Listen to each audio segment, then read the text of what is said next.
मैं पीयूष राय राम गुलाम राय YouTube channel पे एक बार फिर से आपका स्वागत करता हूँ। अब तक हमने जिन अधिगम सिद्धांतों का परिचय प्राप्त किया वे उद्दीपक अनुक्रिया संवर्ग से संबद्ध थे और अब बारी है उद्दीपक वर्ग से संबद्ध एक महत्वपूर्ण अधिगम सिद्धांत से परिचय प्राप्त करने का।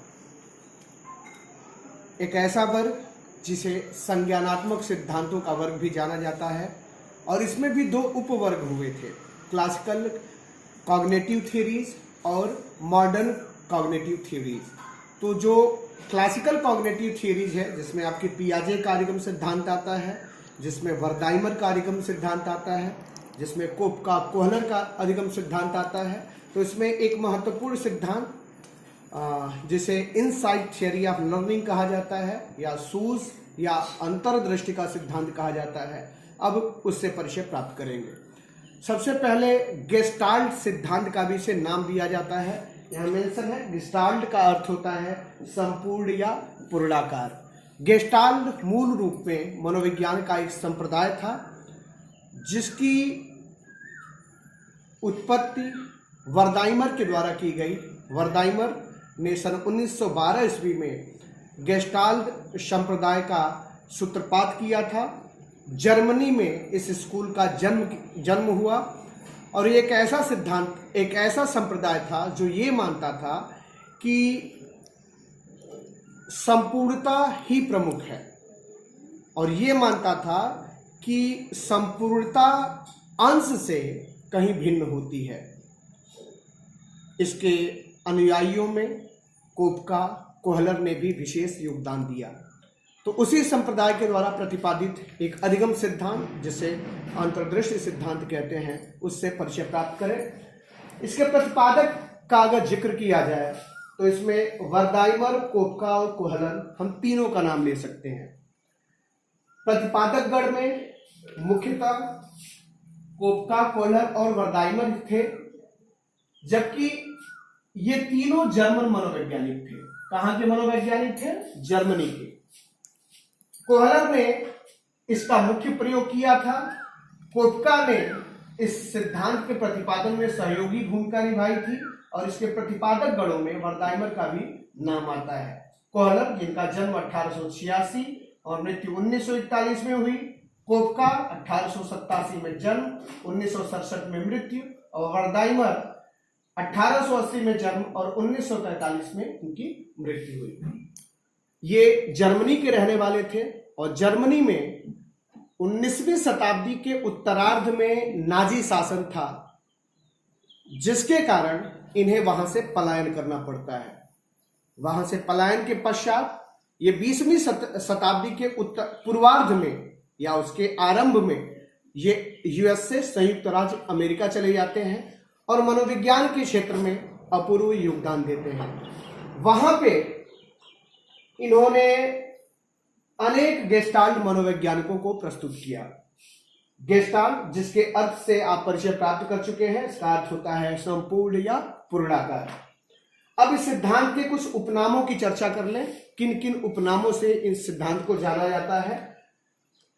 तो एक प्रमुख उपनाम इसका है गेस्टाल्ट सिद्धांत, सूझ का सिद्धांत, पूर्णाकार सिद्धांत, समग्र या समग्रता का सिद्धांत, पूर्णाकृत सिद्धांत और आहा अनुभव का सिद्धांत। ये आपके लिए एक नवीन शब्द होगा, इसके बारे में भी आप आगे परिचय प्राप्त करेंगे।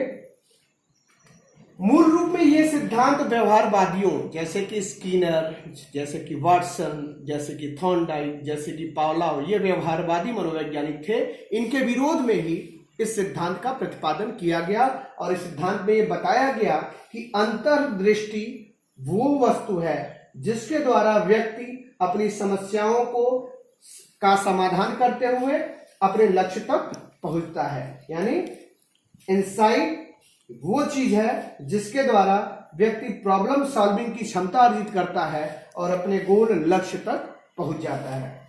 मूल रूप में इस सिद्धांत की धारणा ये थी कि व्यक्ति किसी भी प्रक्रिया को सूझ या अंतर्दृष्टि के द्वारा सीखता है। व्यक्ति किसी भी प्रक्रिया को सूझ या अंतर्दृष्टि के द्वारा सीखता है और इसी सूझ या अंतर्दृष्टि को आहा अनुभव और वोल्ट ऑफ लाइट भी कहा गया।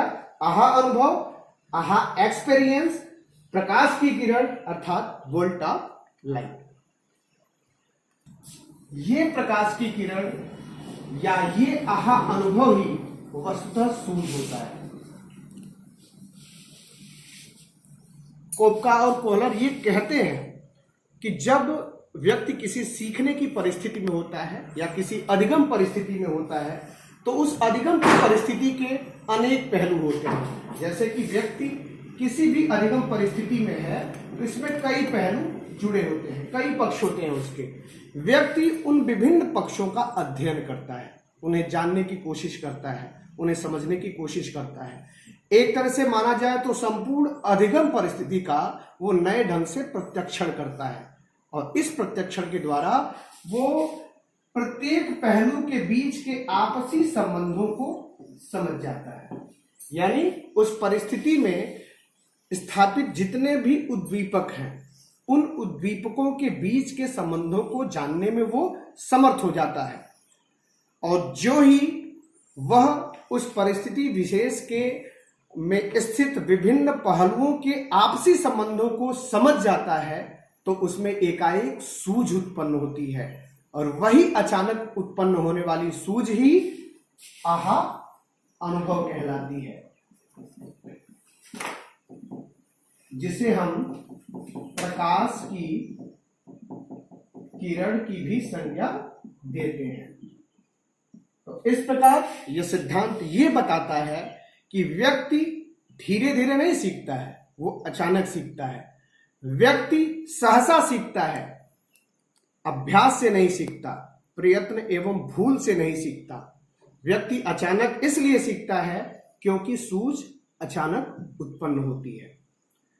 कहने का तात्पर्य यह है कि व्यक्ति जब किसी अधिगम की परिस्थिति में होता है तो उस परिस्थिति में विभिन्न उद्दीपक होते हैं।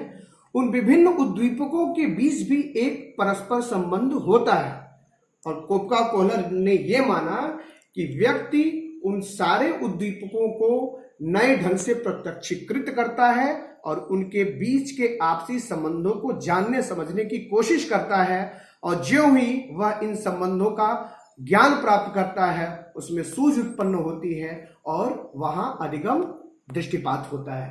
इस प्रकार उन्होंने ये भी बताया कि किसी भी समस्या का समाधान उद्दीपक अनुक्रिया के बीच धीरे धीरे बढ़ने वाले बंधनों से नहीं होता है बल्कि विभिन्न उद्दीपकों के बीच के पारस्परिक संबंधों को एकाएक समझने से होता है। तो ये था इनसाइट थियरी ऑफ लर्निंग। इसके दो मुख्य प्रयोग थे, एक छड़ी समस्या पे, एक बॉक्स समस्या पे। तो उन दोनों प्रयोगों से अगले वीडियो में परिचय प्राप्त करेंगे। तब तक के लिए धन्यवाद।